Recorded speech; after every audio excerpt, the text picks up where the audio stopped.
इदम श्री सद्गुरुवे नमः।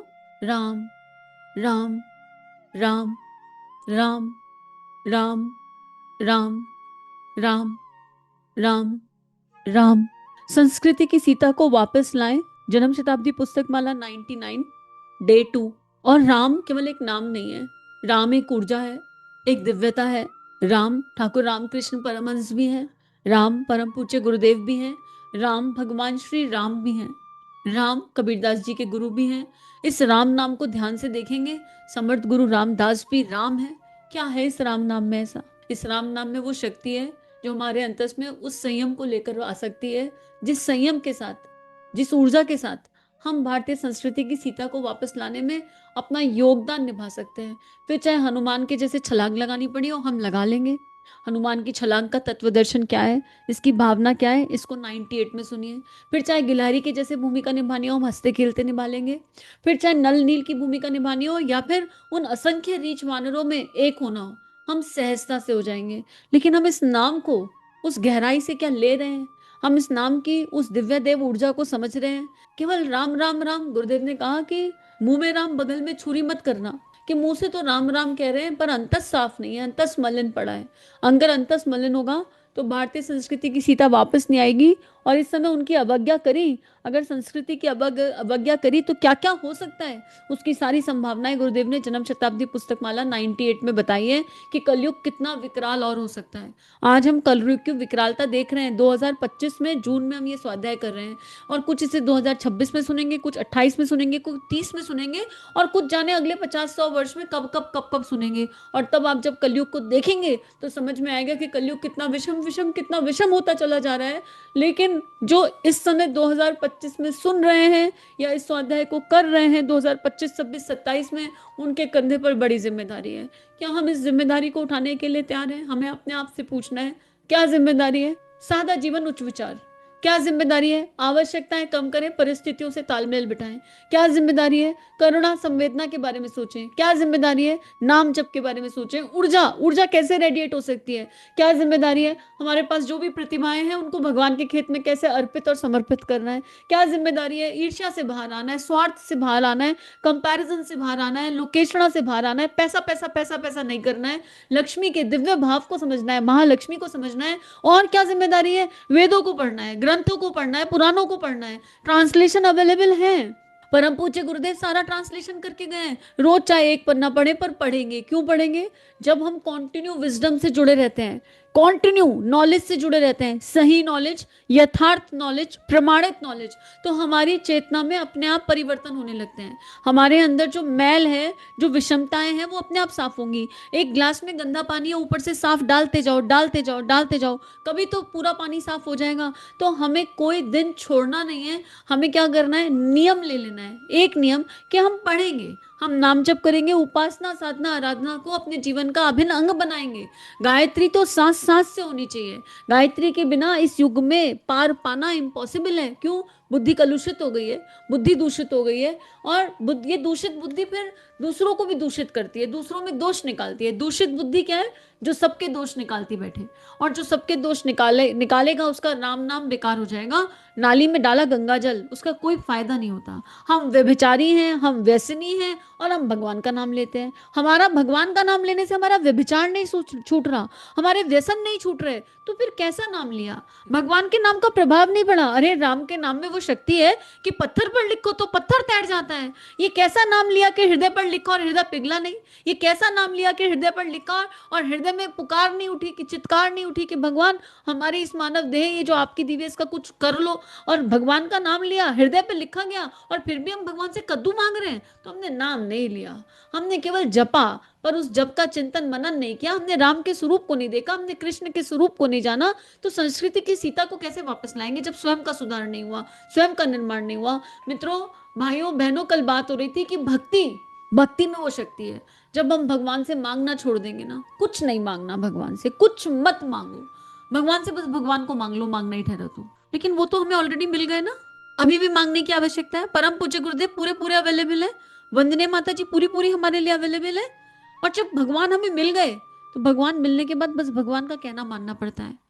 दो यात्रा के दो पड़ाव होते हैं। एक पड़ाव वो जब भगवान तुम मिल जाओ, भगवान तुम मिल जाओ, और उसमें विरह होता है, पुकार होती है। गोपियों ने मांगा कृष्ण कृष्ण कृष्ण, पर जब कृष्ण मिल गए तो गोपियों ने कृष्ण को जी करके दिखा दिया, और ऐसा जी करके दिखाया कि बिना शास्त्र पढ़े हम आज भी गोपियों का चिंतन करते हैं तो प्रेम की भाव, प्रेम की ऊर्जा समझ में आती है।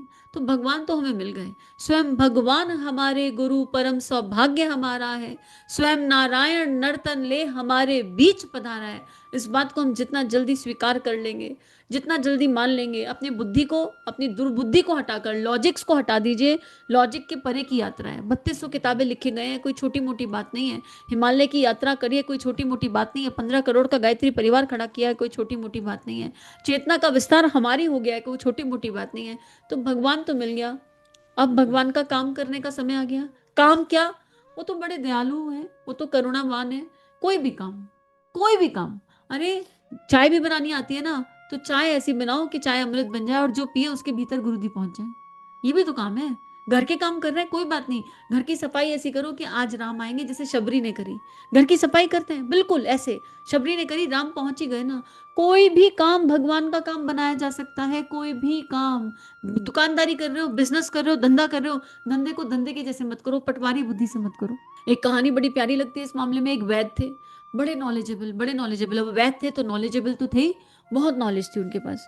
तो लेकिन उनका एक नियम था, क्या, अपनी पत्नी से सुबह सुबह लिस्ट मांग लेते थे कि आज की लिस्ट बता दो कि आज क्या क्या चाहिए। संग्रह का भाव नहीं था, मैं संग्रह नहीं करूंगा। तो उनकी पत्नी उनको मॉर्निंग में उठते उठते लिस्ट दे देती थी। वो दुकान पर जब उनकी जो है, उनके पास जब पेशेंट आते थे, वो जो है उतनी ही पेशेंट देखते थे जितने में उतनी लिस्ट का सामान पूरा हो जाए, उसके बाद वो दुकान बंद कर देते थे, कोई पेशेंट नहीं देखते थे। तो उनकी पत्नी बड़ी गुस्सा भी करती थी, बेटी है, बेटी की शादी का क्या होगा, इसका क्या होगा, उसका क्या होगा। वो कुछ नहीं कहते थे, मौन रहते थे। कहते थे ये मेरा नियम है, संग्रह नहीं करूंगा, तुम लिस्ट दोगे तुम्हारा लिस्ट का सामान पहुंच जाएगा। उतनी देर ही बैठते थे, उसके बाद सेवा करते थे, भगवान का नाम और निःशुल्क सेवा, उनका सिंपल नियम था।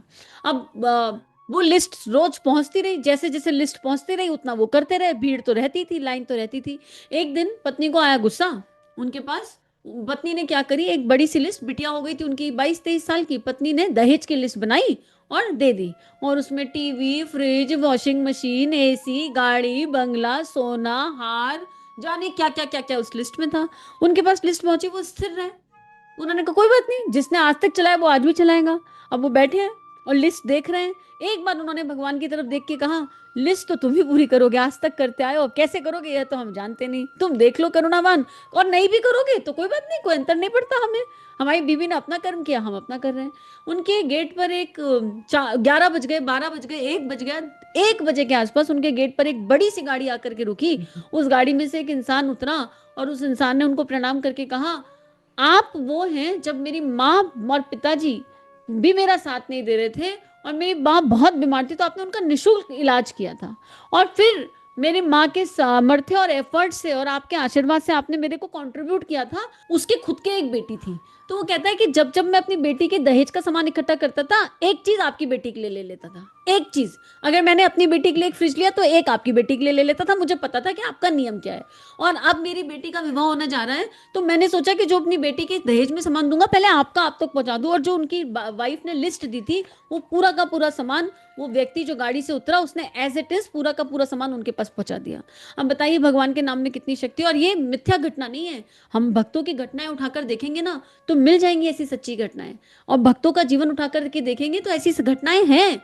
इसलिए भगवान को केवल भक्ति से प्रकट किया जा सकता है। और भक्त वो जो विभक्त ना हो, भक्त वो नहीं होता जो आज भगवान ने पूरी कर दी तो हाँ भगवान जी थैंक यू, और कल जरा हमारे मन की नहीं हुई तो भगवान जी क्या कर दिया। भक्त वो नहीं होता जो भगवान को लिस्ट पकड़ाता है, भगवान जी ये वाला फलाना फलाना फलाना ऐसा ऐसा ऐसा कर रहा है, अब आप ऐसा ऐसा ऐसा कर दो। भक्त वो नहीं होता।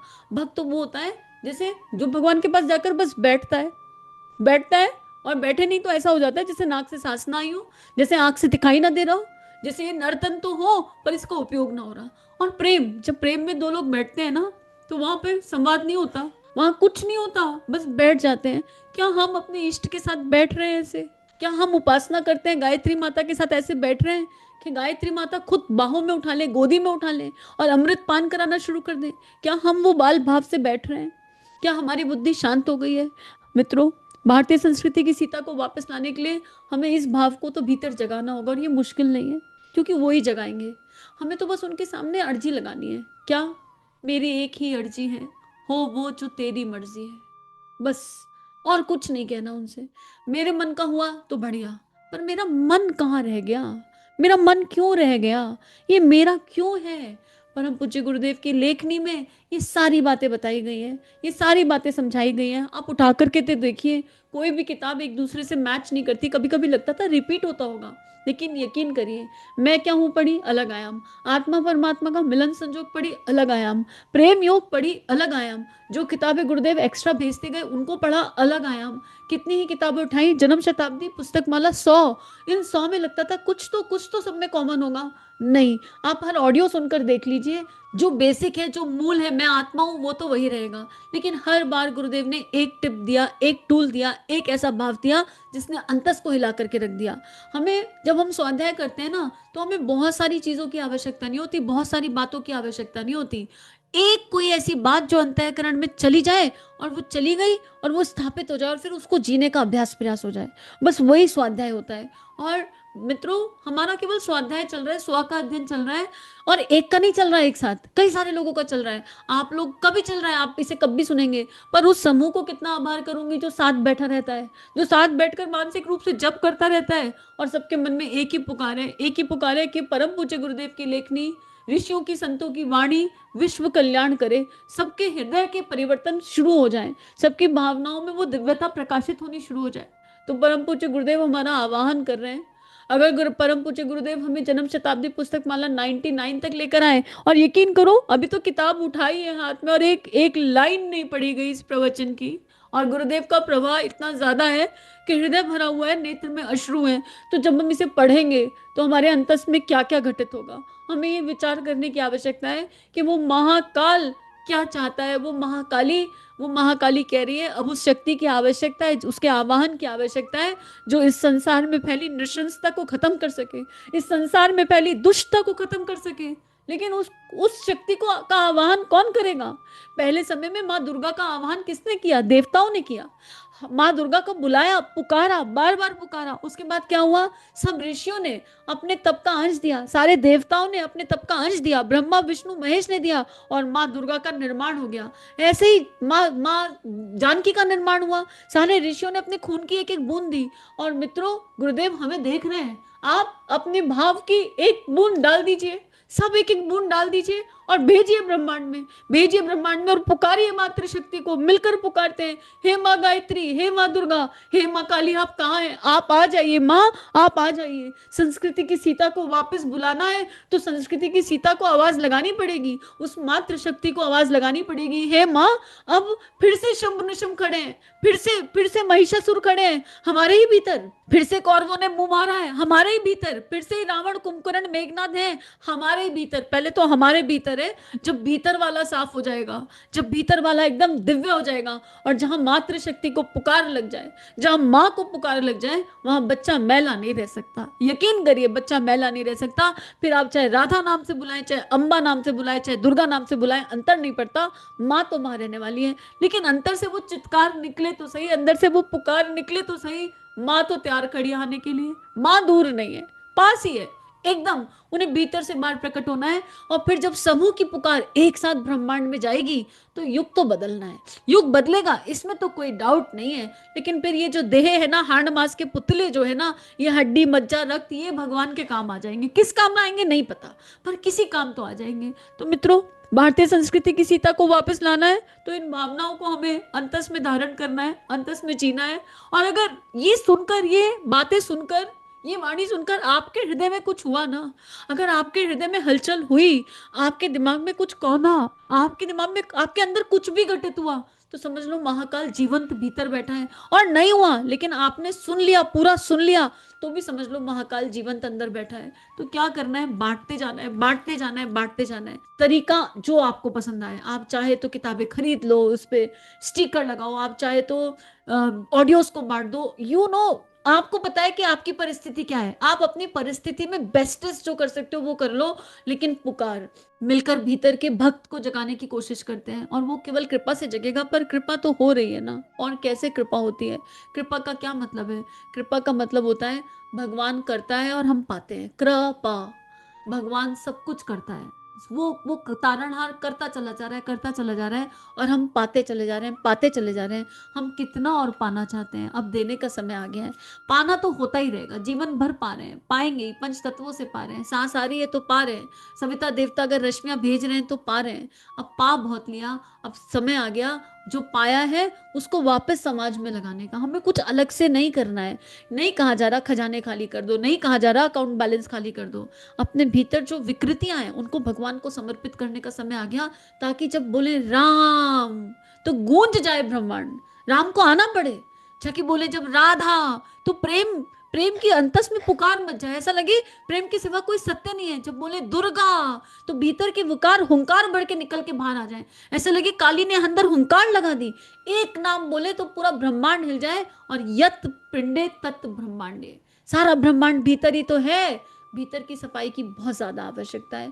तो आइए इस इन दोनों बातों पर, इन सब बातों पर चिंतन करते हैं। और अगर आप केवल डे 2 सुन रहे हैं तो पहले डे 1 और डे 2 एक साथ सुन लीजिए, और इन पर चिंतन करके देखते हैं, और फिर देखते हैं कि हमारी क्या भूमिका है। जब हम नाम जप करेंगे, गायत्री का अवलंबन लेंगे, गायत्री का सहारा लेंगे, और लगातार लगातार नियम से एक पन्ना रोज भी पढ़ लीजिए। अगर आपको सुनना नहीं है ना, एक पन्ना रोज अपने घर में लाकर ट्रांसलेशन रखिए तो सही, वेदों के, उपनिषदों के, एक पन्ना रोज पढ़कर देखिए। और 365 दिन में परिवर्तन ना आए तो कह देना। ऐसा हो नहीं सकता कि हम दिव्यता से जुड़ जाएं और वो दिव्यता हमारे अंदर की भव्यता को ना जगाए, ये संभव नहीं है। तो आइए दिव्यता से अपने भीतर की भव्यता की और की यात्रा को की तरफ कदम रखें। यहाँ भव्यता का मतलब बड़े महल बनाना नहीं है। यहाँ भव्यता का मतलब क्या है? भान होना उस दिव्यता का, भव्यता उस दिव्यता का भान होना जो हमें मानव जीवन की गरिमा सिखाती है। इदम श्री सद्गुरुवे नमः। सभी अपना ध्यान रखिए और नियमित ध्यान करते रहिए। इदम श्री सद्गुरुवे नमः। चलो गुरुदेव के सपने सजाने की शपथ लें। युग दृष्टा, युग ऋषि, परम पूज्य गुरुदेव की लेखनी जन जन के जीवन को प्रभावित कर सकती है, जन जन का ट्रांसफॉर्मेशन कर सकती है, हर किसी को परमानेंट आनंद की तरफ ले जा सकती है। इस कार्य को करने में हमें आपका सहयोग चाहिए। अगर ये वीडियो आपको कंट्रीब्यूट करते हैं तो इन्हें विश्वव्यापी बनाने में हमारी सहायता कीजिए। चैनल को लाइक कीजिए, सब्सक्राइब कीजिए और शेयर कीजिए। इदम श्री सद्गुरुवे नमः।